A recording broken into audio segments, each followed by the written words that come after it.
months, and then we're That's still sweet. here, like living together.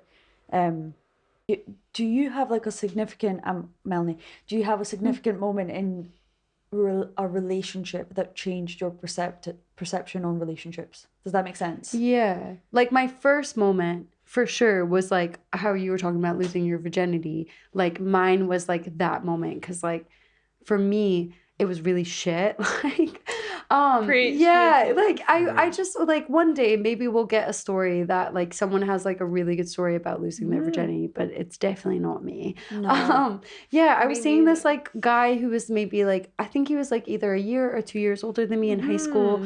I was like 14, 15. I can't really remember the exact age. And I was ready. Do you know what I mean? Like, you know, I was ready, and I'd been seeing him and I thought he really liked me, and he was kind of like this older kid that was really cool, like, you know. And he invited me over to his house, and I was like finally like, yeah, let's like do it. And basically, to get like super into the story, he like put it in, and I was like, oh hell no, like this, no, that's Yeah. sore. Like I don't like this, no This is more, no wrong. more. This Like, is and I was like, that's enough, that's enough. And like, yeah. And then I thought, oh, okay, like woohoo, I tried, like, you know. And I can't even remember, like we just got dressed because we were obviously young in his parents' house, like, you know, doing stuff, and got dressed, and then we just like chilled, and my mom came and picked me up, and I went home. And then it was on, I'm pretty sure it was on a Friday, and he just totally blanked me. Literally, completely blanked me the entire weekend. I was messaging him, and I was like, do you know what? And I still remember that kind of moment where I was like, do you know what? Like, fuck you. Like, I said to him, like, in the messages, I was like, I'm not going to message you anymore. This is the last time. If you don't message me, I will not speak to you ever again. And I turned my phone off for the rest of the weekend. Still independent woman. That's great. Yeah, That's and I was very like, impressive. yeah, honestly. and I got to school on the Monday, just like, you know, to be honest, like I wasn't actually really thinking about him at all. And then one of his friends, who was actually, this guy was a bit of a snake. He was a bit of a snake, and he was doing it to kind of be horrible to me. And he came up to me and he was like, oh my God. He was like, I can't believe so-and-so did that to you. And I was like, did what?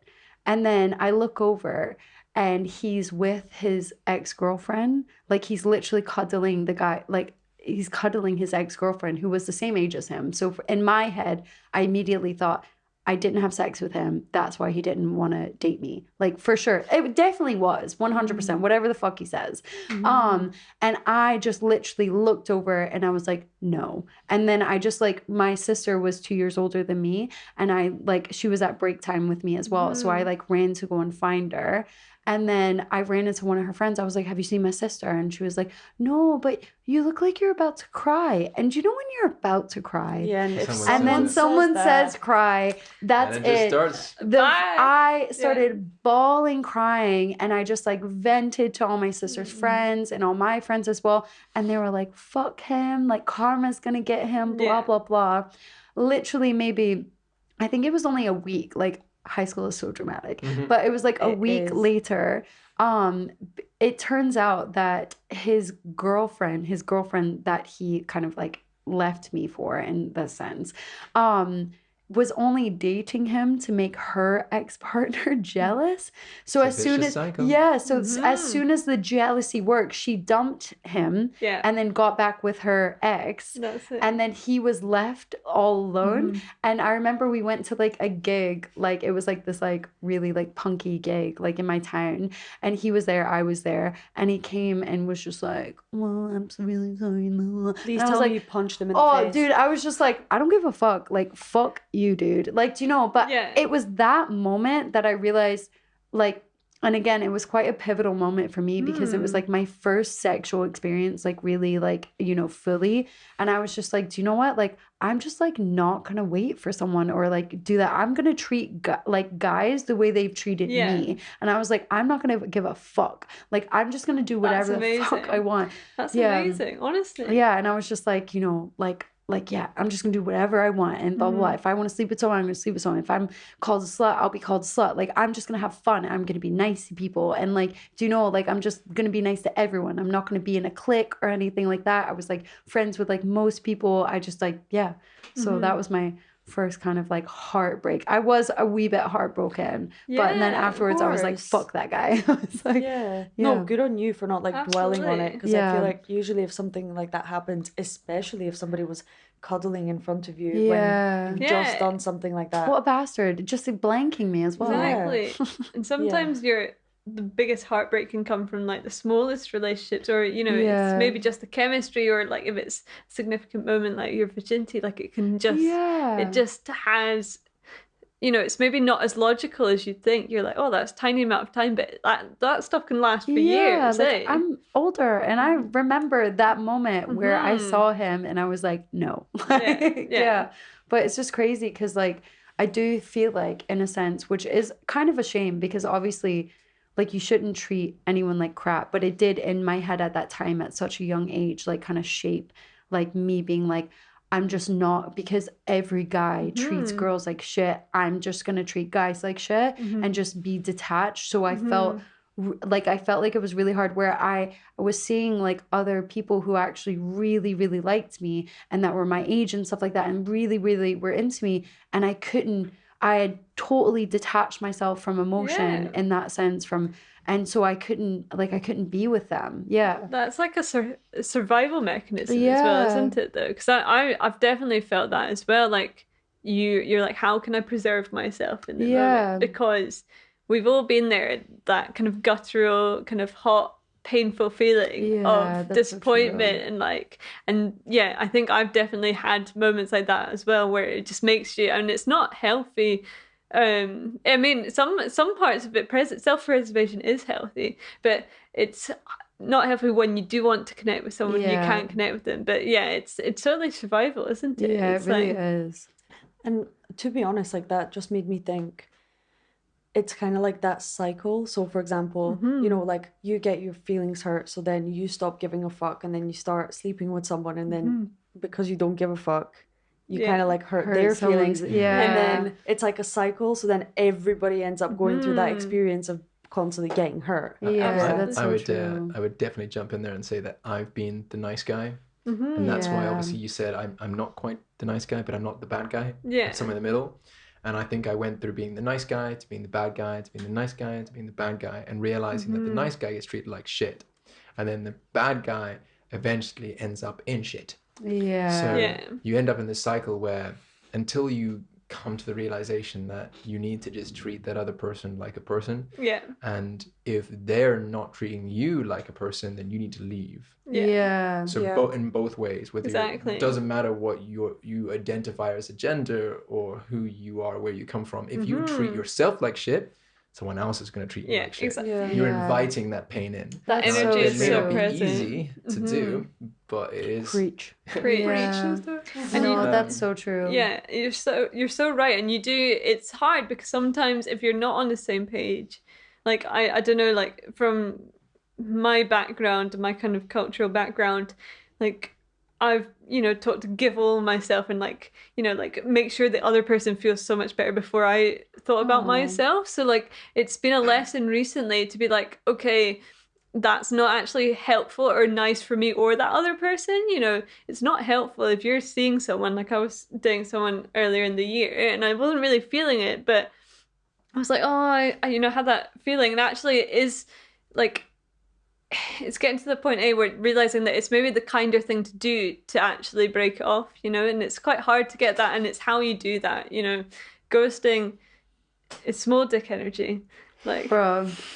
But it happens on both sides. It does. I've been calling it ghosting, but there've been girls that I thought I was really into, and I remember as a teenager there was like one, obviously there were a couple people I was interested in at the time. And then one person who I was so interested in, and she was interested in another guy, or it seemed that she preferred and she would engage with this other type of guy, because I think it's a type of guy who kind of leads you on, builds that kind of chase, doesn't treat you too nicely, says kind of mean things to you to kind of get your attention, so to speak, and you react to that. And I think that happens also with girls to guys, and it kind of happens in both situations. But I felt myself stuck in that loop where I remember being like so excited by this and passionate about this person, and kind of think, having that kind of future thought, that potential that I potentially had in that falling person. For them, potentially. Falling to them, or falling for the potential of them rather than and watching them constantly say, oh, what a nice guy. And I'm like, I'm right here. Mm-hmm. Like, I'm right here. Or girls that, put you in the friend zone because you're too nice. Yeah. And then you go, well, I don't know where I belong. Mm-hmm. Like, how do you want me to act? Yeah, it's so hard. For me to be the guy that you want me to be. Oh, and then it takes 5-10 years. And I actually had one girl that I literally was head over heels for when I was maybe 16 or 17. I don't know how old I was. Maybe 17. And I remember her messaging me a couple of years later, maybe 4 or 5 years later. And she was like, were you serious about what you said to me? That you really wanted to, like, give it a shot. And, we chatted loads over Blackberry Messenger, if you remember that. Ooh, throwback. Back in the day. Throwback. And I kind of was like, I meant it at the time. Obviously, life's moved on and things are different now, but I meant it at the time. Yeah. And she was like, she essentially kind of said, I'm sorry. Mm-hmm. Damn. But it takes 4 or 5 years. And even I have felt that way about certain people that I've treated. Yeah, totally. And I think we all make mistakes. We all learn. Yeah. But we need to get out that vicious cycle. Yeah. 100%. Otherwise, it's never going to change. How do you ethically end something with someone? You know what I mean? Like, because I've had to, like, it's the more comfortable option for, speaking as women, it's more comfortable for me to just ghost. But I've actually, especially the rule that I've tried to give myself is, if I've met the person, I can't, like, ethically I cannot ghost them. I do have to send at least a message. And it's really hard because you don't deserve that. And as you said, it can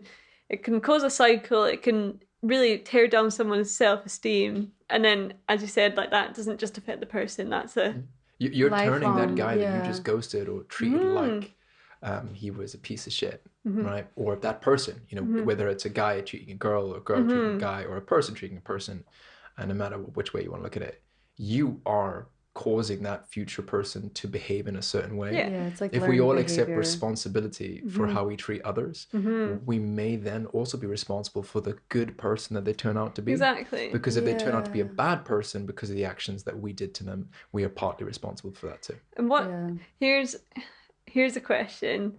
I personally can never truly be brutally honest in a text if I'm breaking up with someone. I'm never going to be like, this was the issue, unless, like, they've asked for feedback, which has not happened yet.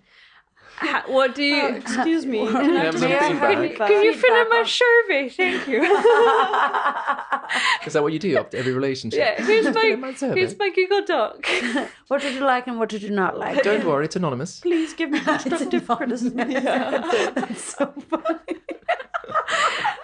I'm just tracking your email address. Apparently that's the thing, though, in the States. People live, like, in New York, I listened to this podcast, like a dating podcast, and it's like someone, like, sent them over Bumble a Google Doc of, like, just fill out your preferences so I can get to know you better. What? In a streamlined way. I know. I'm not sure if I'm mad or impressed. Yeah. I mean, that's a very great specific. Idea. That and a consent form, that might help as well. You've consented to this? Actually, you signed it. You signed this form? It sounds like a Black Mirror episode. Yeah. Oh my God. Oh, wait, what was that TV show that we watched where they basically Other Life? Is it Other Life? He already knows what I'm talking about, basically. Yeah. So there was a part in this TV show that we were watching, and it was like basically this person who never mind, it doesn't even matter. So basically there was this part in the show where both people had to switch on a camera when they were about to have sex, and they both had to consent. So they would be like, I consent, and then they would be like, the other one goes, I consent, and then they proceed. Whoa. And obviously the camera records throughout the entire session, and then afterwards they can choose to obviously delete it. Yeah, so it's like evidence that in the moment it was consensual. That's so intense. Which is kind of sick that's the way society is going to have to go. Is that how you have to teach people? You know. How do you protect yourself and the other person? 100%. Yeah. I think going back to your point about that vicious cycle, and obviously your point about breaking up people, I don't think it's ever easy. No. Because they're in any relationship, I found, unless it comes to a sort of amicable agreement where you realize you've both fallen out of love with each other, which tends to happen maybe like 1 out of 10, maybe 1 out of 20. I don't think it happens very often. It's hardly ever happened to me, if not ever. Me neither. and we got 4 people in the room here. Probably it's happened with me, but I'm sorry. Well, like falling out of love with someone. Yeah, and we just both agreed that it wasn't working, and then we like literally were like, okay, like we were sitting at the table and we were just like, this isn't working. We're not happy. I'm not happy. You're not happy. Let's just end things. Like, that's actually a really good ending. Yeah, that's really healthy. That's very nice. I've never really had that. I wish it was pretty good. Even, like I feel like every relationship that I've been in, it's either been like me being hurt or the other person being hurt, and like I've got a few ex-partners that I'm still friends with, which is kind of nice, and like I catch up with them, but but it was when we were like 16, so it's like that's why we're able to like keep it that amicable now. But yeah, I probably couldn't name someone that I dated, I would say recently, but it's like before Selby. Historically. 5 years ago. I think for my self-preservation, I'm like, I just don't need you in my life. Like, or I don't know, like it's just, I think because I keep things, I think as we all do, but I don't know, for some reason I seem to like, I don't think I could be friends with someone that I dated seriously. So even like when it was amicable, it was still painful because I was like, okay, like I'm sorry, but this is I do love the chop, which is not great. Yeah, no, I'm like that. I just like, I remember when I had my like amicable breakup, my niece was over. My niece is 2 years younger than me. She's more like a sister, and she was over at the time, and I never cried. Do you know what I mean? Like I never was sad about it and she thought it was really weird. She was like, "What's wrong with you?" Yeah. And I just like, for me, I was like, "What's wrong with you, Melanie?" Yeah. And again, like, and I just felt like, I don't know, like it was like I can move on now. Like I felt stuck because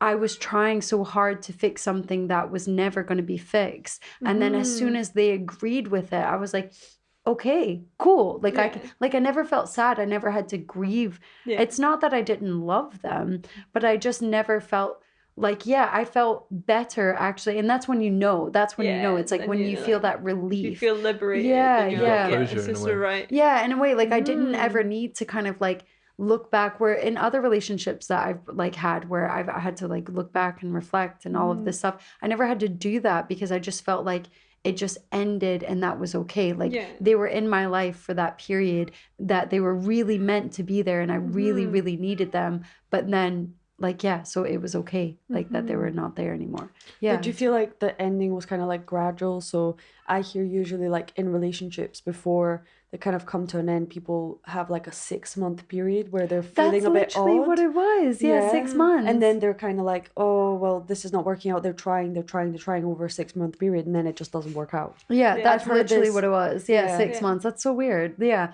It was like, I'm unhappy. And again, I had been in like really intense, horrible relationships before. So I had said to myself, like, I have to have a time limit. Like, if it doesn't, so healthy.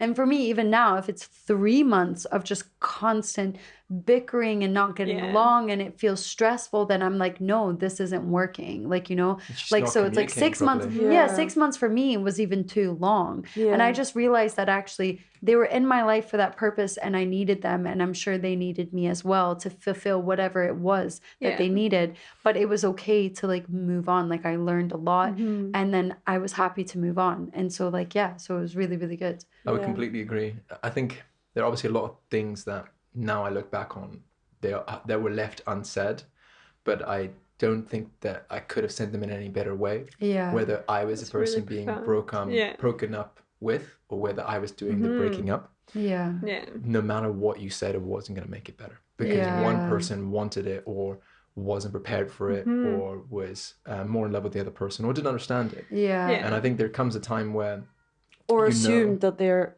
dating you. Or assumed. I mean, that has happened before. I mean, I've got a story